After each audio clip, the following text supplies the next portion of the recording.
Day 72, reading through the scriptures. Exodus 22.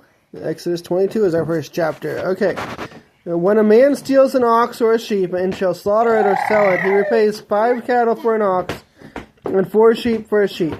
If the thief is found breaking in and he is struck so that he dies, there is no guilt for his bloodshed. If the sun has risen on him, there is guilt for his bloodshed. He shall certainly repay. If he has not the means, then he shall be sold for his theft. Alright, I am super confused about these two verses. If you get killed as a thief in the night, you're the defender of the house is guiltless. But here, if they're if the sun is if it's daytime, then you're not supposed to kill a thief. I guess that makes sense. It doesn't quite make sense because you would still feel endangered in the daytime. Alright, verse 4. I'd love to hear comments about that if you got a better explanation of that than I do.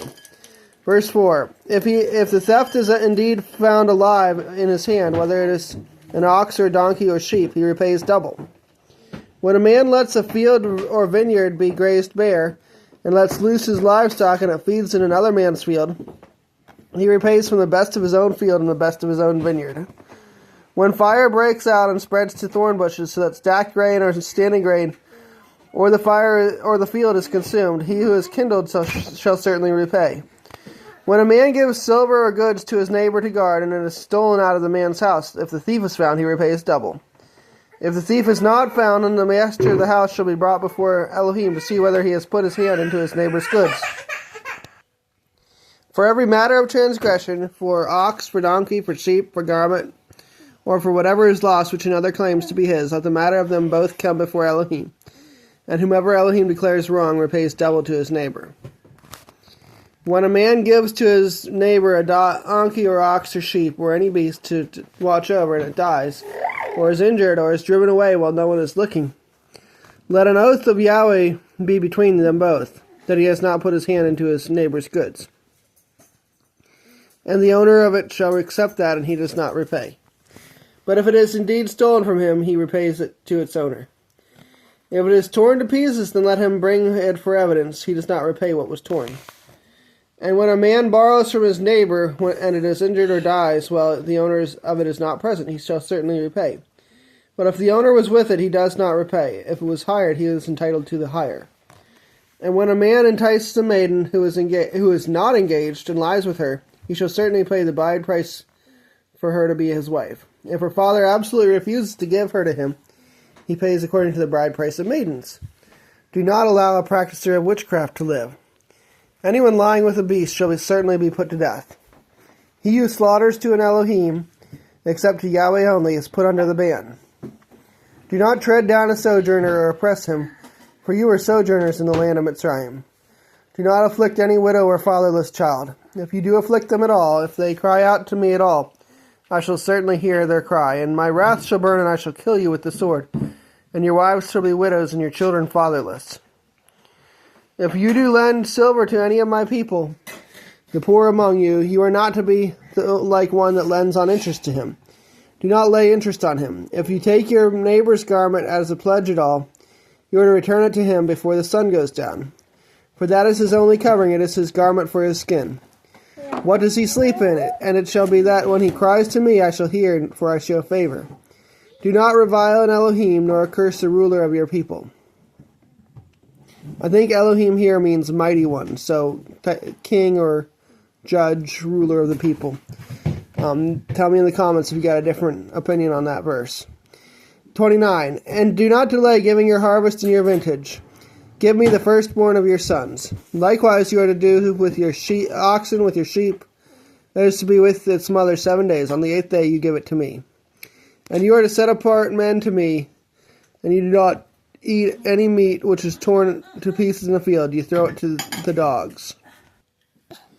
Okay, Jeremiah chapter 6 is our next chapter. O children of Benjamin, gather yourselves to flee out of the midst of Jerusalem. Blow a shofar in Tekoa, and set up a signal fire in Beth Hakerem. For evil has been seen from the north and great destruction. Sorry about that. I had a little girl on my lap for one verse. She was really loud. Verse 2 of Jeremiah 6. I shall cut off the lovely and delicate one, the daughter of Zion. The shepherds with their flocks shall come to her, and they shall pitch their tents against her all around. They shall pasture each one in his own place. Set apart battle against her. Arise and let us go up at noon. Woe to us, for the day goes away, for the shadows of the evening are lengthening. Arise, let us go by night, and let us destroy her palaces. For thus said Yahweh of hosts, cut down her trees, and cast up a siege mound against Jerusalem. She is the city to be punished, in whose midst there is only oppression. As a well flows with water, so she flows with her evil. Violence and destruction are heard in her. Before me continually are suffering and smiting. Be instructed, O Jerusalem, lest my being be torn from you, lest I make you a waste, a land not inhabited. Thus said Yahweh of hosts, let them thoroughly glean as a vine the remnant of Israel. Pass your hand again over the branches like a grape gatherer. To whom shall I speak and give warning so that they hear? See, their ear is uncircumcised, and they are unable to listen. See, the word of Yahweh is a reproach to them, and they do not delight in it. Therefore I am filled with the wrath of Yahweh. I have become weary of containing it. Pour it out on the children outside, and on a company of young men together. For even husband and wife shall be taken, the aged and the very old, and their houses shall be turned over to others, fields and wives together. For I shall stretch out my hand against the inhabitants of the land, declares Yahweh. For from the least of them even to the greatest of them, they are all greedy for gain. And from the prophet even to the priest, all act falsely. And they heal the breach of my people slightly, saying, Peace, peace, when there is no peace. Were they ashamed when they had done abomination? No, they were not at all ashamed, nor did they know how to blush. Therefore they shall fall among those who fall. They shall stumble at the time I visit them, said Yahweh. Thus said Yahweh, stand in the ways and see, and ask for the old paths where the good way is, and walk in it, and find rest for yourselves. But they said, we do not walk in it. And I raised up watchmen over you, and said, listen to a voice of a shofar. But they said, we do not listen. Therefore hear, you nations, and know, O congregation, what is upon them. Hear, O earth, see, I am bringing evil upon this people, even the fruit of their thoughts, because they have not listened to my words, nor my Torah, and they rejected it. What need have I of frankincense from Sheba, and sweet cane from a distant land? Your ascending offerings are not acceptable, and your slaughterings have not been sweet to me.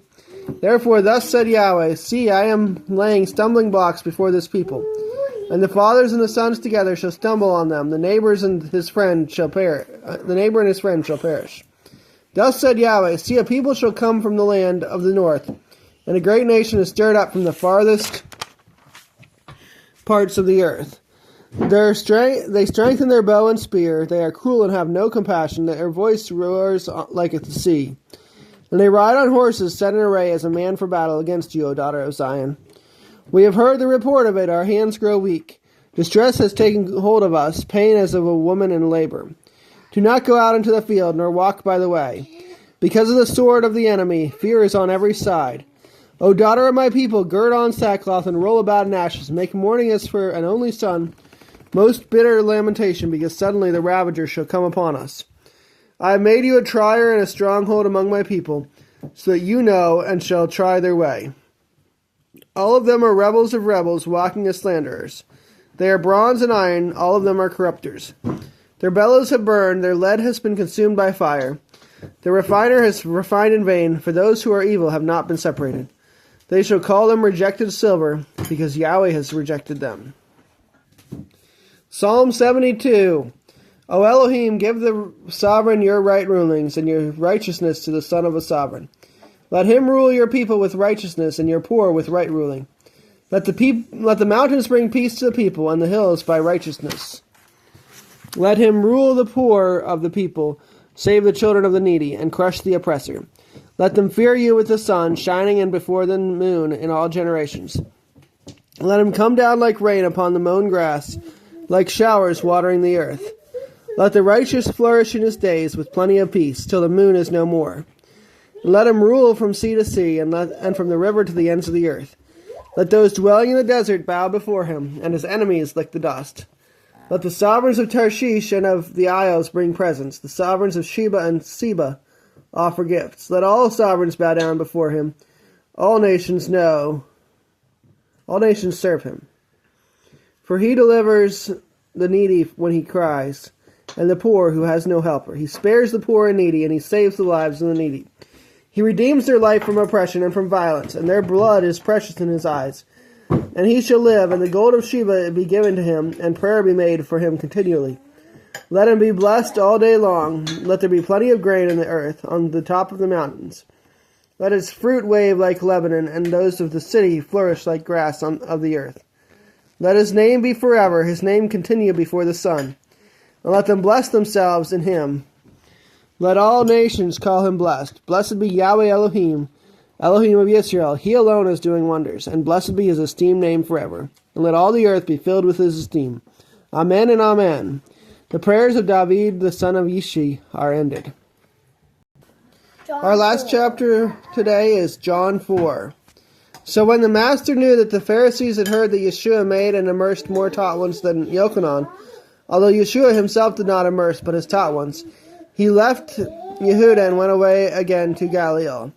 And he had to pass through Shomron. And so he came to a city of Shomron called Shechem, near the piece of land Yaakov gave to his son Yosef. And Yaakov's fountain was there, so Yeshua, being wearied from the journey, was sitting thus at the fountain. It was about the 6th hour. I think that's about noon, midday. A woman of Shomron came to draw water. Yeshua said to her, "Give me to the drink," for his taught ones had gone off into the city to buy food. The woman of Shomron therefore said to him, "How is it that you, being a Yehudi, ask a drink from me, a woman of Shomron?" For Yehudim did not associate with Shomronim, Samaritans. Yeshua answered and said to her, "If you knew the gift of Elohim and who it was who says to you, 'Give me a drink,' you would have asked him, and he would have given you living water." The woman said to him, "Master, you have no vessel, and the well is deep. From where then do you have living water? Are you greater than our fathers Yaakov, who gave us the well and drank it from it himself and his sons and his cattle?